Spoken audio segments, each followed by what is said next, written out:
Well, you hear the music, so you must know what time it is. It's time for somebody that I have in my life, somebody that I respect, admire, and enjoy being around to share something good. Today is a doozy.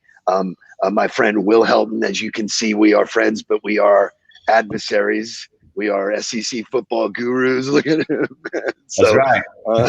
Will came into my life through LinkedIn, as many of you who know who follow me.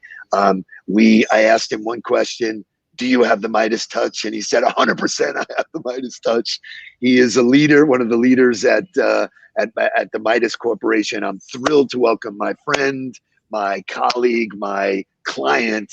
Welcome to the show, Will Helton. Tell me something good. Thanks, Steve. Appreciate it, sir.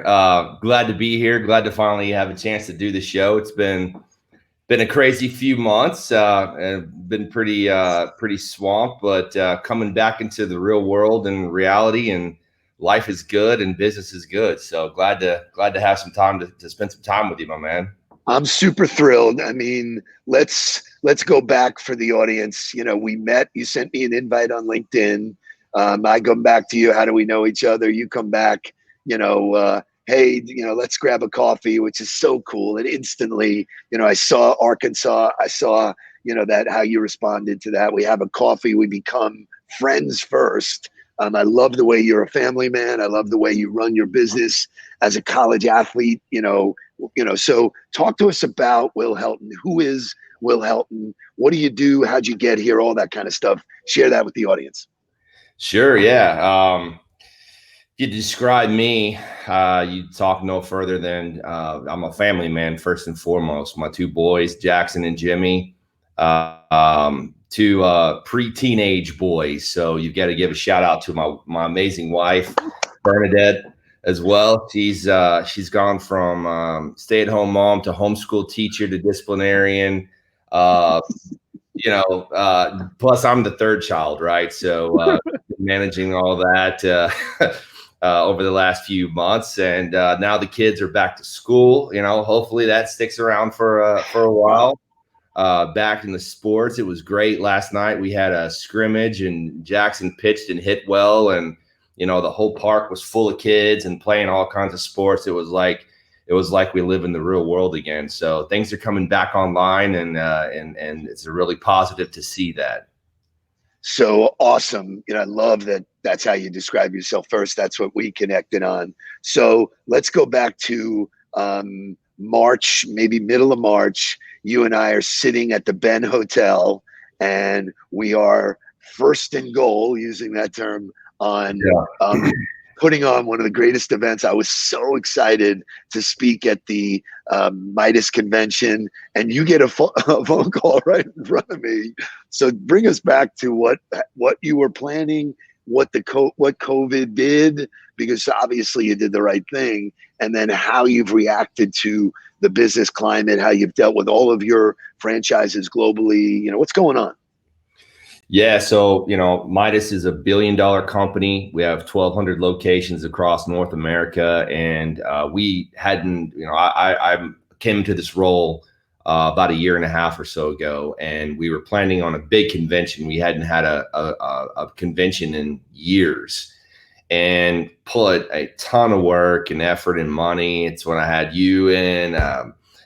You were going to be just rallying the troops. We had Marcus Lemonis booked. We had the Hard Rock that was brand new. We had the whole thing. It was just going to be an epic throwdown. And 24 hours before the launch, it takes about 3 months to put all that stuff together. We were ready to rock, and we got the plug pulled because of COVID. And it was depressing. I got to be honest. I was depressed. And then, you don't have time to be depressed because you're full on in a global pandemic, and your stores are closing. You've got outbreaks. It was a disaster. So we just kind of didn't have time to be depressed. We had to get in the bunker and fight through a bunch of things for our franchisees through PPP and trying to get them personal protective equipment. And now we're trying to get product. with all of these supply chain issues that disrupted every industry. You know, you go to the mall, you go to stores in the mall, they don't have, you know, any clothes. You know, it's you go to Nordstrom's right now, you can't hardly find anything to buy. So, you know, it continues to be a disruption for us, but luckily we've done a great job of communicating and collaborating with our franchisees. We have almost 600 franchisees across North America, and we've done a really good job of communicating and supporting them as best we can. There wasn't a playbook for you know, chapter 30 verse 1, what to do in a global pandemic. That nobody wrote that, so we had to write it on our own as we went through it. But we've got our battle stripes, our war scars, and we've moved on, and we're doing really well after the pandemic. So, you know, let's just get through the next 26 days before the election, and maybe life can be normal again. I love it. I love your perspective. Obviously, I shared this up at the front of the show that you had a college football career. Playing in the SEC has got to be crazy. I think now, thankfully, one of the things that's come back is SEC football. But what I'd love for you to share with the audience, because I admire you and your whole career. I mean, we connected on so many ways. But what have you learned from football that you've used in your career and then / now? Because you talked about playbook, you talked about camaraderie, trust, loyalty. These are things that happen in the locker room. So I'd love to get your perspective of how what you know about sports, and your boys are playing sports, you transfer to the business community. Well, at Arkansas, I played tackle, guard, and end. All at the same time. Yeah, I sat at the end of the bench. I guarded the water cooler, and I tackled anybody that got close to it. That was my action. But the experience of being on the team was what was really valuable for me. And watching, we had a coach, Houston Nutt, he's a mentor to me still. I still talk to him from time to time on LinkedIn. Met up with him a few times. I learned his executive presence. You know, you go into a group, you take over a group of people, and you just how you walk and talk and how you carry yourself with confidence. You know, you can instantly get the respect of a team in about 20 minutes. And I saw that with him personally. He was one of those coaches that just motivated everybody that they were around. He just wanted to do better when you were in his presence. So I got a lot from him, and then just the discipline and the structure and the team. If you don't have a team, you're not going to be successful. You know, you could see the culture of teamwork, and you see it in my kids' baseball teams. When you have good coaches and a good culture of team does better. You know, and I think it's really important that a team stays engaged and is energized, and you have goals that you go for, and you deliver those goals, and you get a little momentum. And when you get momentum, just like Arkansas, we've lost every SEC game for 2.5 years. We win last week, and now we'll see what happens against Auburn tomorrow. Maybe we'll get the win. Who knows? But it's perspective when you get some wins. It's funny because obviously I'm a Felipe fan. Didn't work out for him to stay at Florida, but he's a quality guy. He's a quality quarterback. But even with quality people, I love the way you put it. It is leadership, and I think, for me and the people that I work with and the people I admire like you, the pandemic was a chance to either stand up and be counted and say, okay, what are we going to do? That's not how all leadership acted. A lot of leadership ducked their head in their sand and still are waiting for it to get back to normal. So, I know a few of the personalities you deal with. They're entrepreneurs in their own rights. Could you give people some flavor as to how you manage that kind of scale? 60 guys on a football team, great. You have 600, individual lives, individual personalities. Give us some insight as to what that was like managing, and what was your rule of thumb that got you to where you're now back on track. Yeah. So yeah, that's the definition of franchise. I worked for years in corporate. When you have corporate employees, you say, hey, I need you to do this, and they get it done. In franchise, you can't tell them to do anything. You've got to influence them.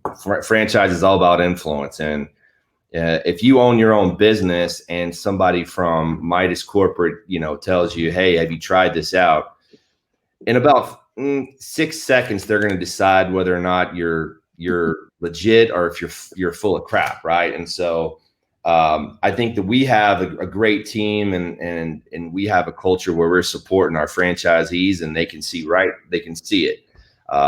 You see other franchise companies out there where franchisees can see right through them as well, and they can know that there's ulterior motives or whatever. So I have a lot of confidence in our company, because we're not selling a bill of goods to our franchisees. They believe we're out to support them, which we are, and it makes life a hell of a lot easier when you're not having to battle your franchisees every day.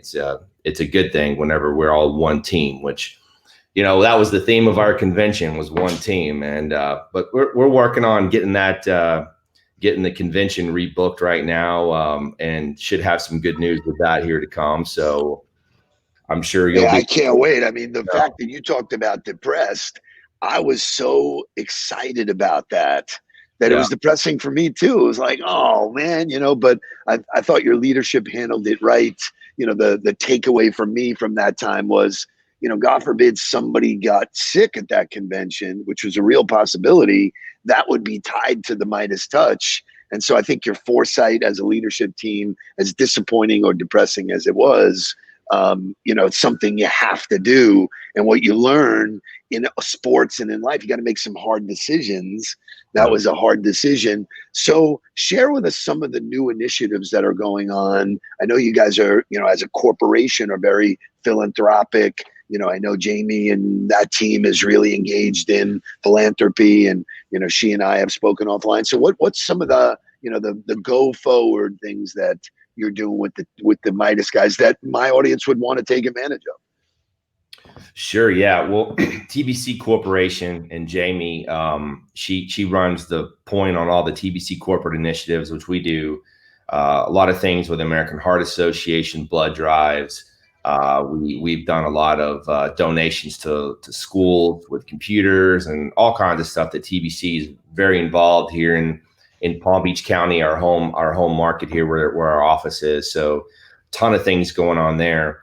As far as Midas goes, the good thing for us is our franchisees, we really pride ourselves on being locally owned and operated, right, as a franchise company. So we really do a lot to empower our franchisees to do what's best for your market. So Mark Smith, our number one store in Richmond, Virginia, he owns several stores in Richmond. I don't know. He must eat a lot of beef, because he gives blood, I think, on a weekly basis.